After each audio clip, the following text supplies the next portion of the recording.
In light of what I told you in my last videos about Helios being the sun god and worshipped by the ancient Sanhedrin, which the scripture says that they were at the temple with 25 men with their backs towards the temple, and that they were facing, worshiping the sun, that is Helios. But I was telling you the connection of Israel and this laser technology. So I wanted to bring you this report. Now, it is Lockheed Martin that makes the lasers, and I'm finding out that they have them mounted on jets as well, you know, like F-16 type jets.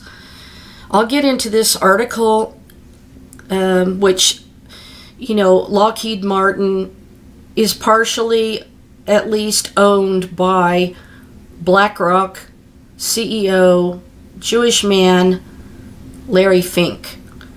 And they control the media, they control all the banks, and they control insurance companies, and they control single-family homes.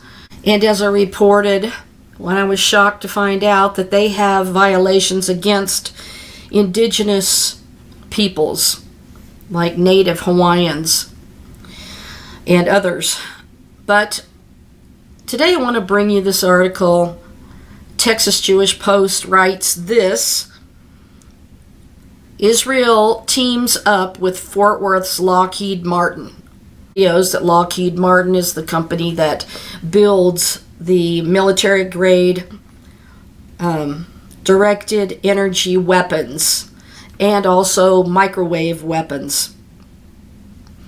But it says Elta Rafael offer tech to U.S. military. Rafael's, that's Israel's directed energy weapons system.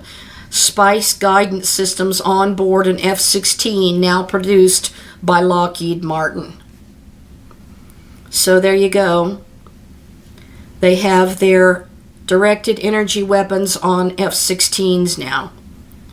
JNS reported Israeli defense firms have teamed up with U.S. giant defense company Lockheed Martin to market advanced military technology to the American military market. The partnerships allow the Israeli companies access to U.S. military tenders.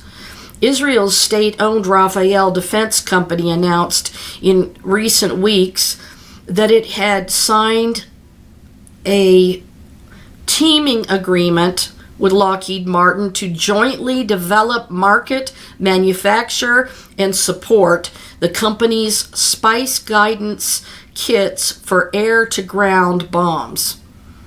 A company source told JNS that it sees the new agreement with Lockheed Martin as an excellent avenue to offer the American user a weapons system that does not rely on GPS guidance. Satellite communications can be blocked by enemy jamming systems, and Spice guidance kits use state-of-the-art cameras and scene-matching technology to guide the weapon to its target independently of satellite links.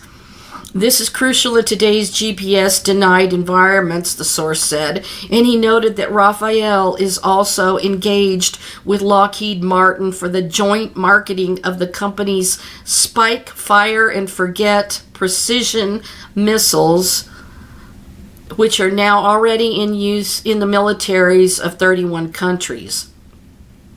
Rafael has struck previous agreements with U.S. defense company Raytheon for the joint marketing of its famous Iron Dome air defense system, which has intercepted over 2,000 incoming rockets heading towards Israeli population centers from the Gaza Strip since its rollout in 2011. The U.S. Army is purchasing Iron Dome batteries.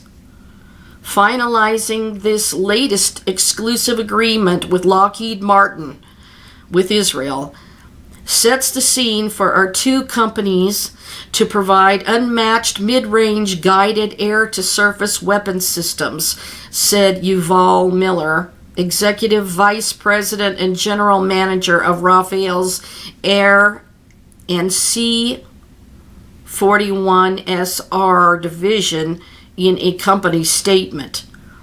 John Varley, Vice President of Close Combat Systems at Lockheed Martin Missiles and Fire Control, said his company is applying its experience to adapt Rafael's SPICE to meet U.S. standards so bomber and fighter aircraft can benefit from the added mission flexibility that SPICE offers, which is known as IAI, announced that it had successfully completed a demonstration together with Lockheed Martin of a radar solution for the U.S. Army's Patriot missile defense system.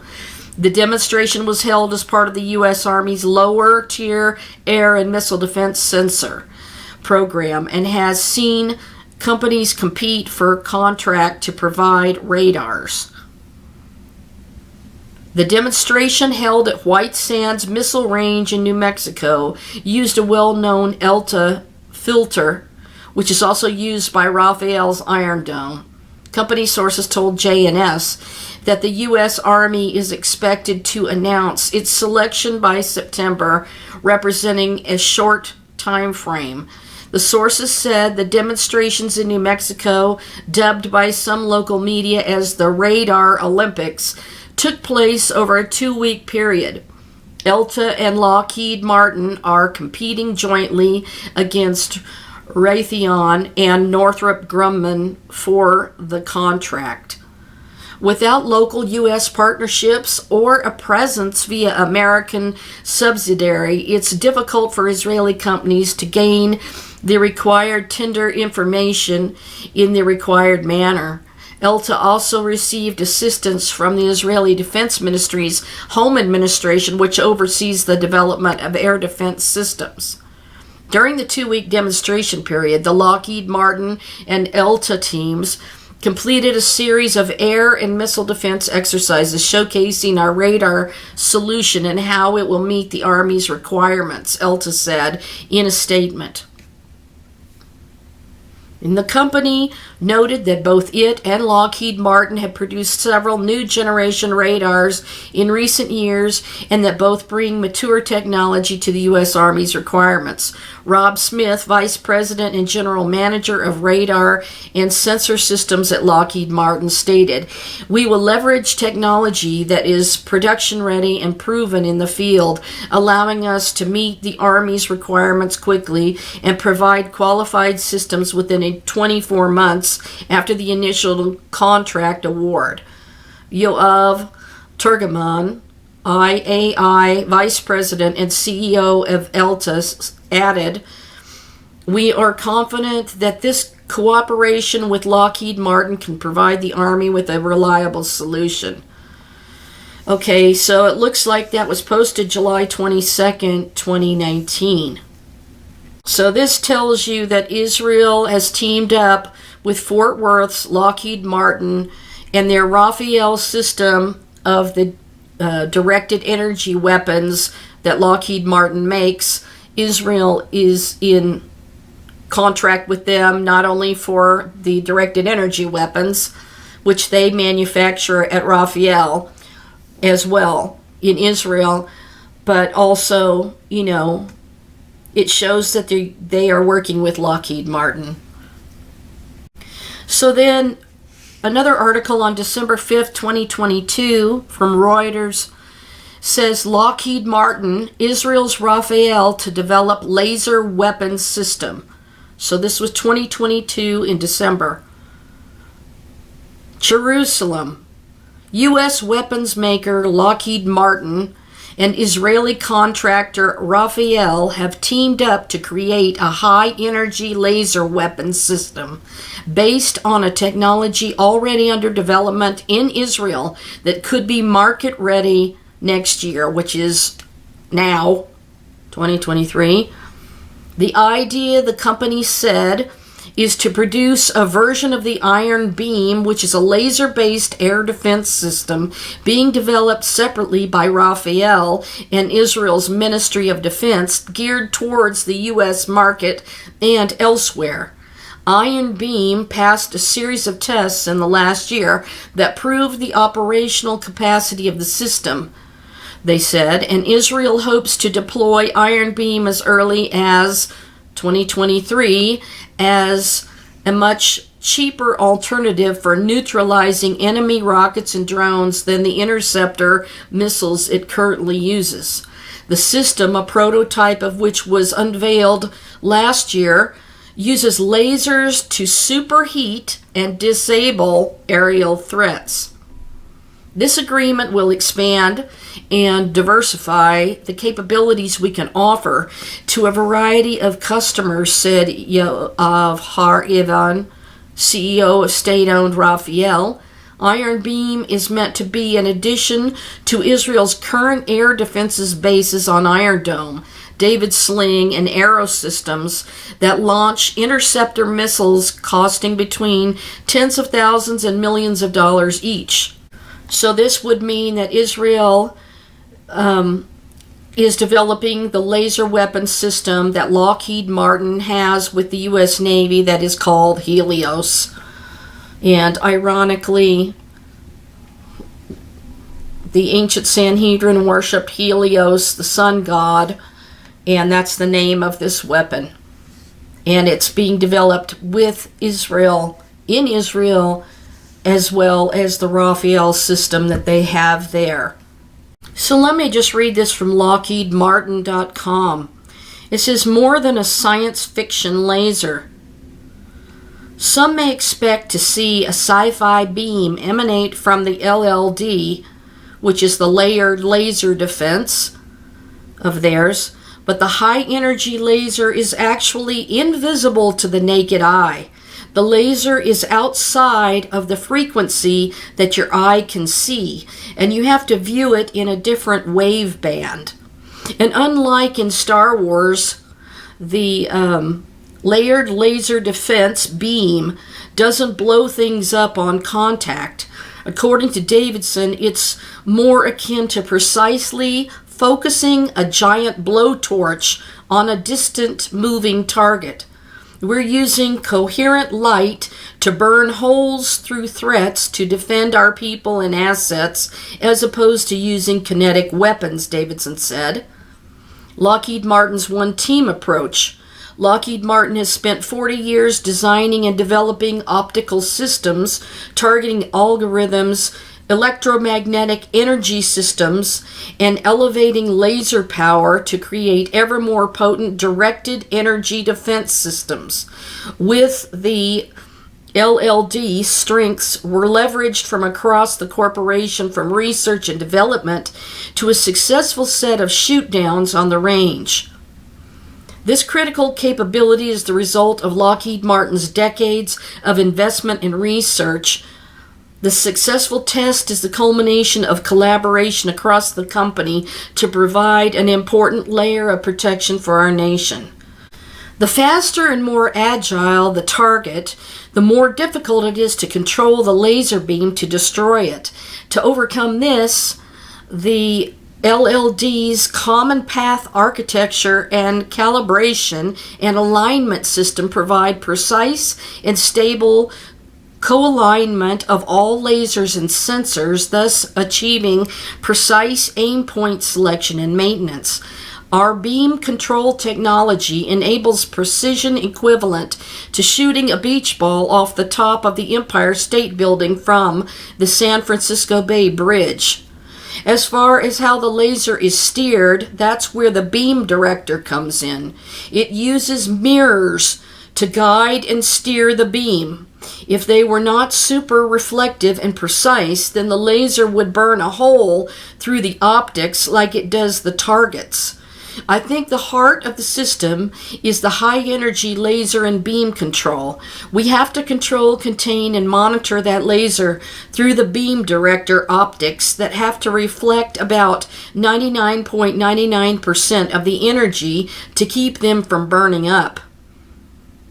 The LLD actually contains 3 layers that work symbiotically: a target illuminator laser, a beacon illuminator laser, and a high energy laser known as HEL.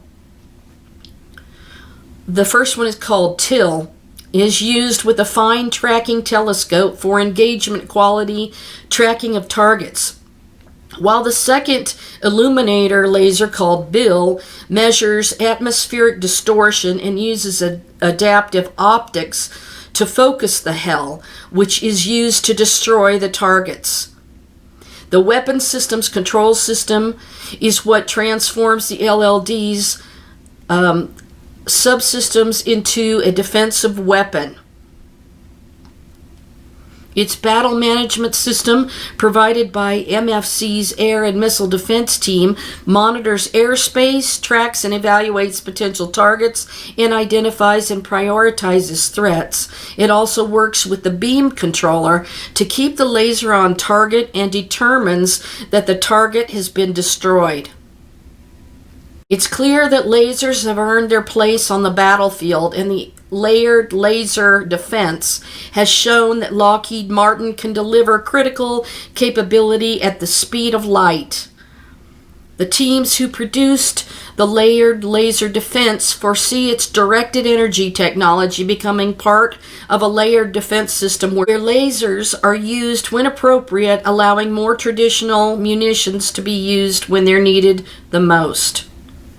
So that information is directly from the Lockheed Martin website. On July 12th of 2022, the DefensePost.com stated Lockheed delivers first jet-mounted laser weapon to USAF. Lockheed Martin delivered the smallest airborne laser weapon system ever built to the U.S. Air Force in February of 2022, a company official announced. The laser advancements for next-generation compact environments, known as LANCE, will be the first laser weapon mounted on a tactical aircraft to encounter airborne threats such as aircraft, surface-to-air, and air-to-air missiles. So this one does the surface-to-air, and I'm sure in reverse. Subsystems. The systems will be mounted on a Boeing pod and feature a Northrop Grumman beam controller for precise strikes. Boeing delivered the pod last year, and the subsystems have been developed as part of the Air Force Research Laboratory Self-Protect High-Energy Laser Demonstrator Project, with expected prototype testing in 2024. Lockheed executive Tyler Griffin said that the Lance is the smallest, lightest, high-energy laser of its power class that Lockheed Martin has built to date. It is a critical benchmark in developing an operational laser weapon system in the airborne domain. Griffin added that the system is 1/6 the size of a laser weapon the company developed in 2017. The company demonstrated a 60-kilowatt laser system in 2017, developed as part of the Robust Electric Laser Initiative. The system is also expected to be much smaller than the 60-kilowatt airborne high-energy laser the company delivered to the Air Force last year for the AC-130J gunships. The Air Force is testing the system's mission utility, according to Acting Director Kent Wood. And he said specific targets for future tests and demonstrations will be determined by the results of these studies as well. BBC writes an article about Russia having these laser weapons, but it says lasers work by sending out a beam of infrared light that heats up its target until it combusts. Dr. Rubin said the power of even advanced laser weapons was still too weak to make a significant difference on the battlefield, and such weapons had a low kill rate. However, Israel's Iron Beam does have a rationale, he said, but mainly as a way of saving money. Israel's expense from Iron Dome interceptor missiles are designed to protect major cities from incoming missiles rather than mortar rounds or drones. In 2021, U.S. officials suspect that a notorious Russian spy agency may be behind alleged attacks that were causing mysterious health issues among U.S. government personnel across the world, according to 3 current and former officials. Victims of the suspected attacks reported symptoms consistent with the Havana syndrome of 2016, in which a number of American spies and diplomats experienced residual headaches, loss of balance and hearing, ringing, and pressure in the ears, and sometimes long-term brain damage. Officials have already sounded the alarm to members of Congress about what they see as an increasing threat of the directed energy attacks on American personnel. Politico reported this in 2021. So, SciTechDaily.com reported this in February of 2022. Experts believe the U.S. embassies were hit with high-power microwaves, and here's how those weapons work. Some of the cases of the mystery ailment that had afflicted U.S. embassy staff and CIA officials off and on since 2016 in Cuba, China, and Russia and other countries most likely were caused by pulsed electromagnetic energy, according to a report by a panel of experts convened at the National Intelligence Agencies. And it says that in a report, a committee of 19 experts in medicine and other fields concluded that directed pulsed radio frequency energy is the most plausible mechanism to explain the illness dubbed Havana syndrome.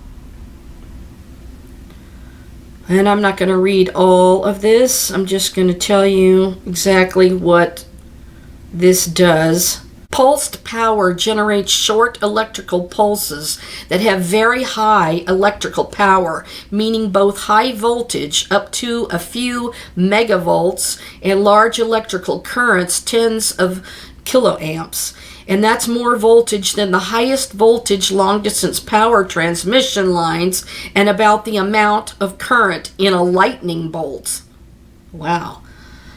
Plasma physicists at the time realized that if you could generate, for example, a 1 megavolt electron beam with 10 kiloamp current, the result would be a beam power of 10 billion watts or gigawatts, converting 10% of that beam power into microwaves using standard microwave tube technology that dates back to the 1940s generates 1 gigawatt of microwaves. And for comparison, the output power of today's typical microwave ovens is around 1,000 watts, which is 1,000,000 times smaller. The development of this technology led to a subset of the U.S.-Soviet arms race, a microwave power derby. And I'm not going to go into all that history. It says lots of power, little heat. Although those high-power microwave sources generate very high power levels, they tend to generate repeated short pulses,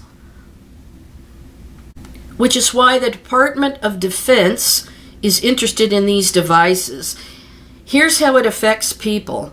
The National Academics Report links high-power microwaves to impacts on people through the fray effect. The human head acts as a receiving antenna for microwaves in the low gigahertz frequency range. Pulses of microwaves in these frequencies can cause people to hear sounds, which is one of the symptoms reported by the affected U.S. personnel. Other symptoms Havana syndrome sufferers have reported include headaches, nausea, hearing loss, lightheadedness, and cognitive issues. The report notes that electronic devices were not disrupted during the attacks, suggesting that the power levels needed for the fray effect are lower than would be required for an attack on electronics. And this would be consistent with a high-power microwave weapon located at some distance from the targets. Power decreases dramatically with distance.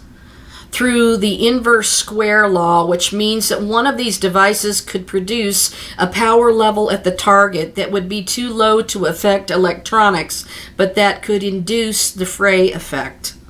Directed energy weapons, as reported in theconversation.com, directed energy weapons shoot painful but non-lethal beams, are similar weapons behind the Havana syndrome.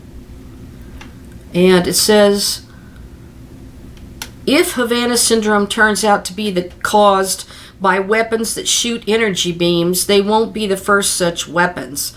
As an aerospace engineer and former vice chair of the U.S. Air Force Scientific Advisory Board, I've researched directed energy, and I can also personally attest to the effectiveness of directed energy weapons.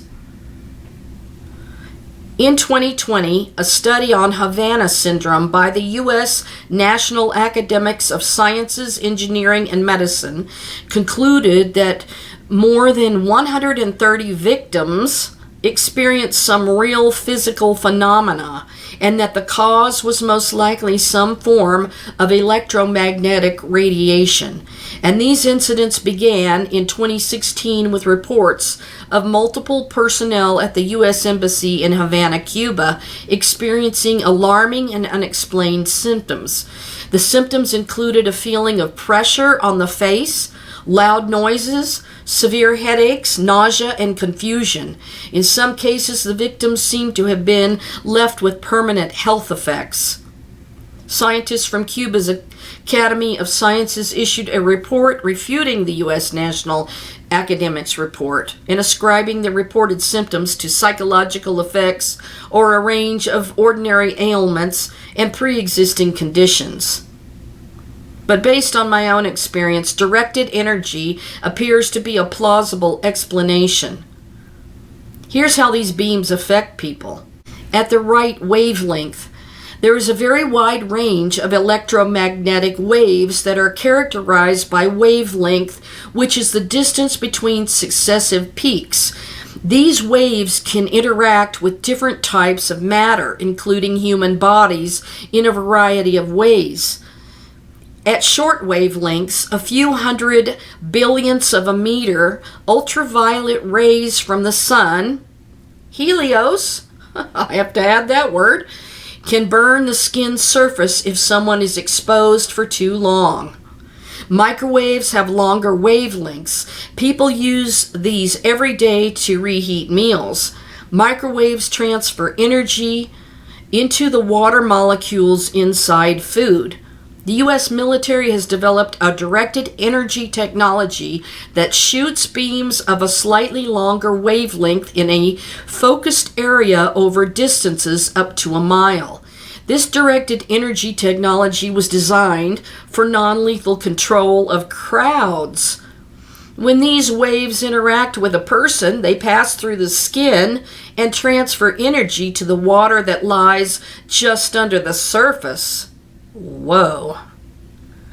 I had the opportunity to be zapped by one of these systems. I stood about half a mile from the source, and the beam was turned on. The portion of my body exposed to the beam got really hot really quickly, and I immediately stepped out of the beam. The feeling was as though someone had just opened the door of a large furnace right by me. This is scary technology, I'm telling you.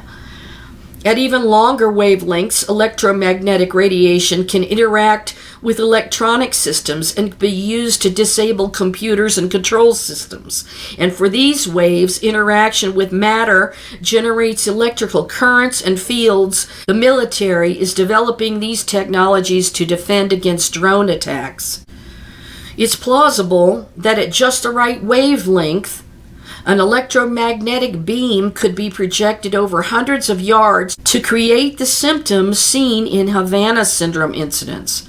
If this is the case, it's likely that these beams are interfering with the electrical functions of the brain and central nervous system.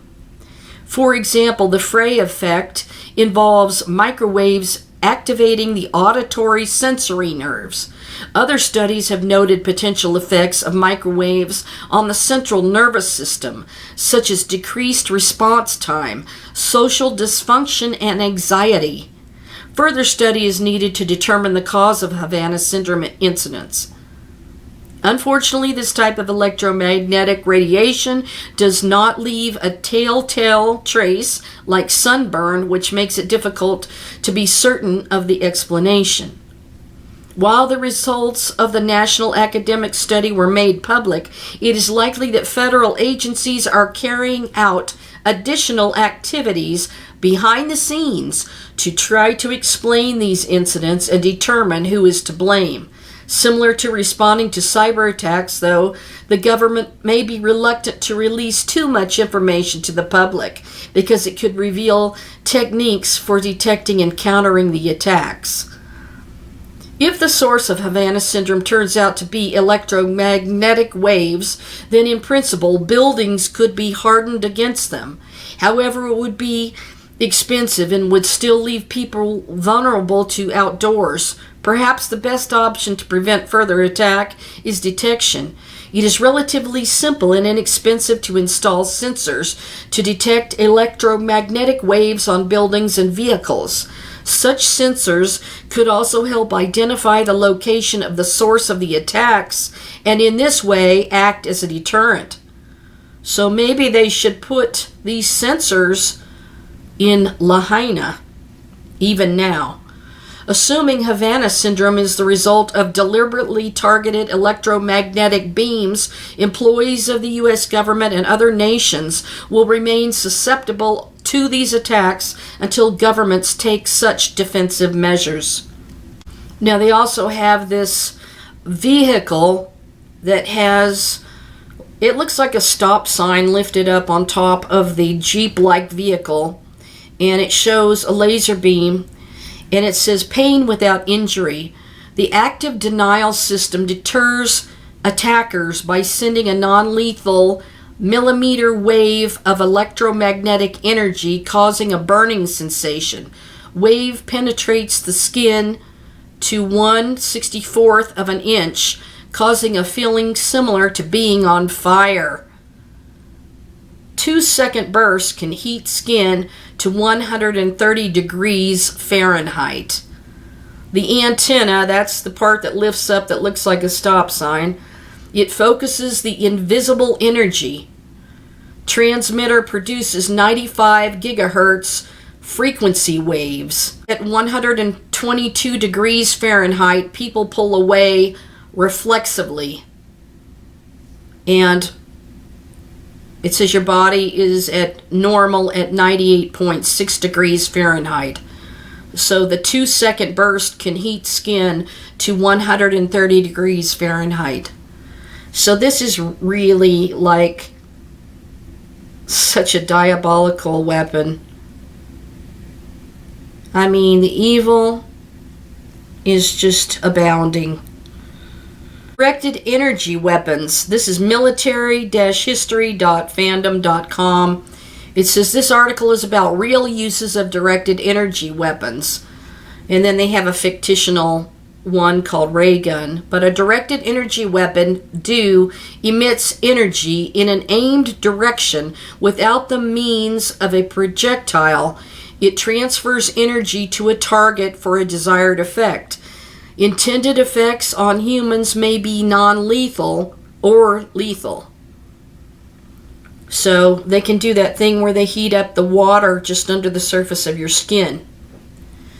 Aside from uses on people or as a potential missile defense, directed energy technology has also been shown to stop or disable moving cars, drones, jet skis, and electronic devices such as mobile phones. The energy comes in various forms: electromagnetic radiation, including radio frequency, microwave, lasers, and whatever a maser is. Directed energy weapons can be used discreetly without anyone knowing, as radiation used in ranges such as radio frequency 3 kilohertz to 300 gigahertz is invisible and can pass through walls.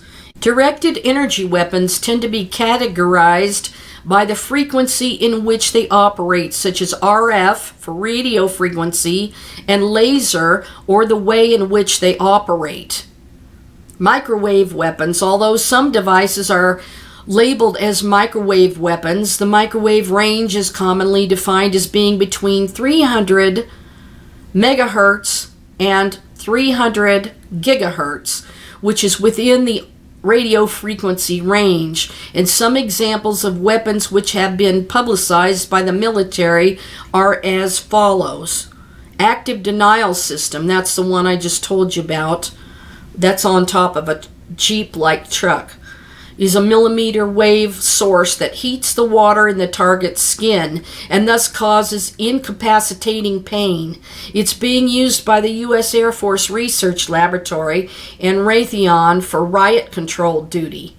Though intended to cause severe pain while leaving no lasting damage, some concern has been voiced as to whether the system could cause irreversible damage to the eyes. There is yet to be testing for long-term side effects of exposure to the microwave beam. It can also destroy unshielded electronics. See Tempest, research into unintended electronic release of information. The device comes in various sizes, including attached to a Humvee. So that was a Humvee. I said Jeep. I meant Humvee. Okay, the Vigilant Eagle is an airport defense system that directs high-frequency microwaves towards any projectile that's fired in an aircraft. The system consists of Missile Detecting and Tracking Subsystem, MDT, and a command and control system and a scanning array. The MDT is a fixed grid of passive infrared cameras.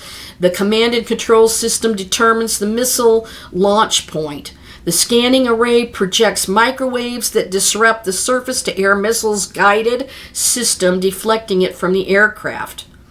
Then there are Bofor's HPM Blackout is a high-powered microwave weapon system which is stated to be able to destroy at distance a wide variety of commercial, off-the-shelf electronic equipment, and it's stated to be not lethal to humans.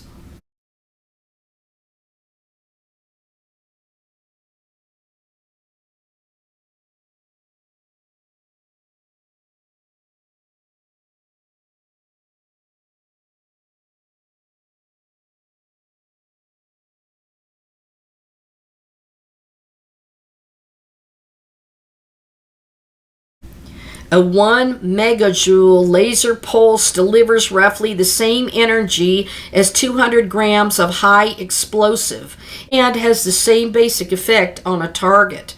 The primary damage mechanism is mechanical shear caused by reaction when the surface of the target is explosively evaporated. Most existing weaponized lasers are gas dynamic lasers. Fuel or a powerful turbine pushes the lasing medium through a circuit or series of orifices.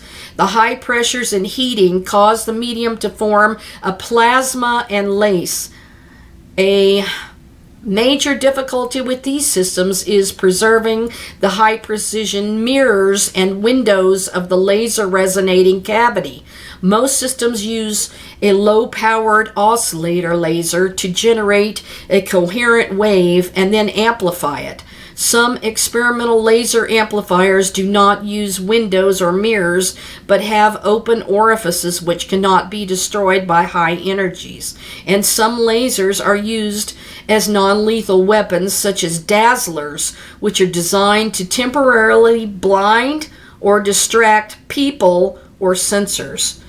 You know, and that point where they showed that blinding light that was the flashpoint of the Lahaina fire, it very much, to me, looked like a light I would call a dazzler. Electrolaser lets blooming occur and then sends a powerful electric current down the conducting ionized track of plasma so formed, somewhat like lightning. It functions as a giant high-energy, long-distance version of the taser or stun gun. And they have also a pulsed energy projectile called a PEP system, emit an infrared laser pulse which creates rapidly expanding plasma at the target. Resulting sound, shock, and electromagnetic waves stun the target and cause pain and temporary paralysis.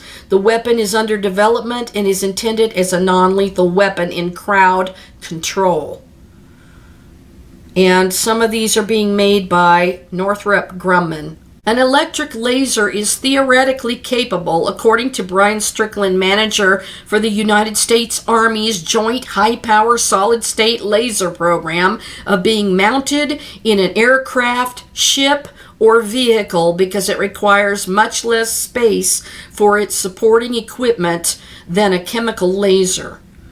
On April 6, 2011, the U.S. Navy successfully tested a laser gun manufactured by Northrop Grumman that was mounted on the former USS Paul Foster, which was currently used as the Navy's test ship.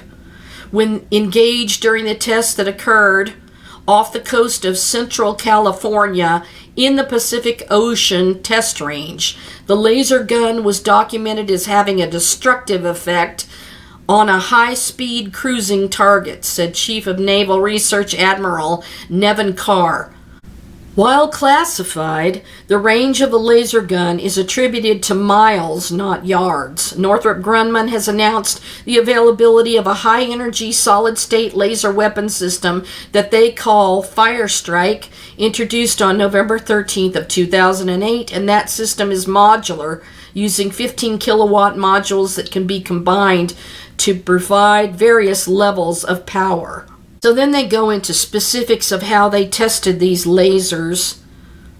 So I'm not going to go into all of that to save time here, but laser beams travel at the speed of light, so there's no need, except over extremely long distances, to compensate for target movement. Consequently, evading an accurately aimed laser after it has been fired is impossible.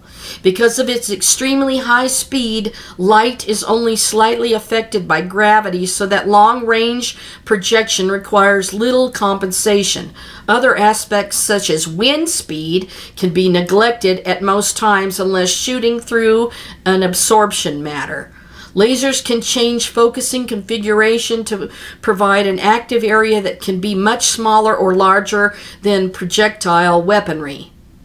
Laser beams do not generate sound or light that would be detected by human senses when emitted, so the weapon would not betray its user's position when fired. This effect, called blooming, causes the laser to defocus and disperse energy into the surrounding air. Blooming can be more severe if there is fog, smoke, or dust in the air. Techniques that may reduce these effects include spreading the beam across a large curved mirror that focuses the power on the target to keep energy density en route too low for blooming to happen. This requires a large, very precise, fragile mirror mounted somewhat like a searchlight, requiring bulky machinery to slew the mirror to aim the laser.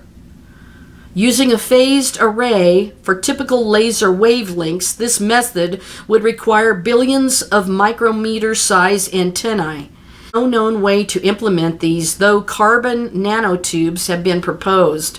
Okay, so I found out what a maser is. It is a device that produces coherent electromagnetic waves through amplification by stimulated emission. Historically, maser derives from the original uppercase acronym MASER, which stands for microwave amplification by stimulated emission of radiation, and how advanced these systems are.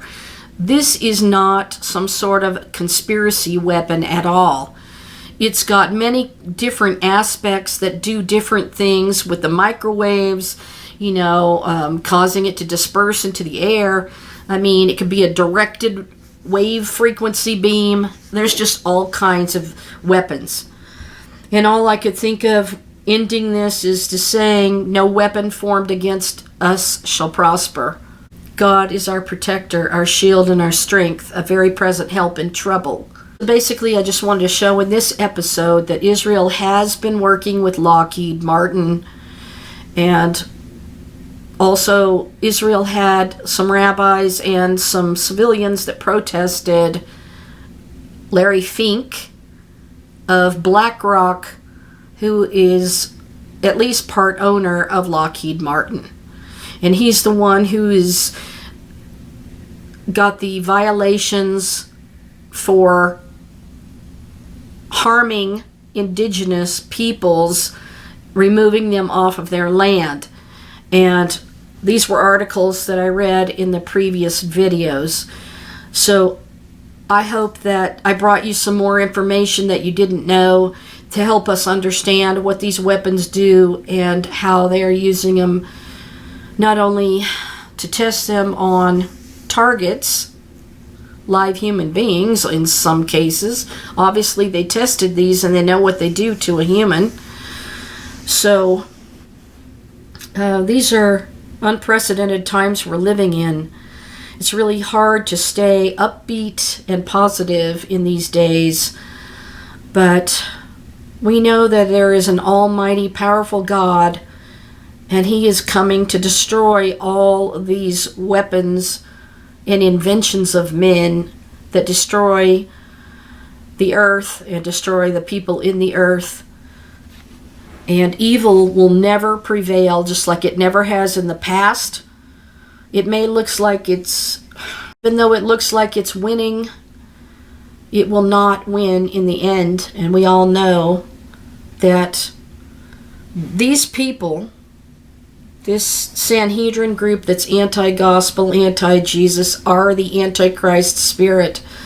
And that they, worship the sun god, as I read you from the Bible scriptures last time. And so they are using these weapons and the weapon called Helios along with their Raphael. That's it for now. Please make sure you hit like, subscribe, and share. And please support the work of my channel. I appreciate it so much, and the help is needed, and I thank you for it. God bless you guys. I'll see you later. I hope this gives you some understanding of these weapon systems and how they really are true weapons that are being used. And it's not a fantasy land conspiracy theory. These are high-grade, high-tech weapons in our day. God save us all in Jesus' name. Good night, everybody.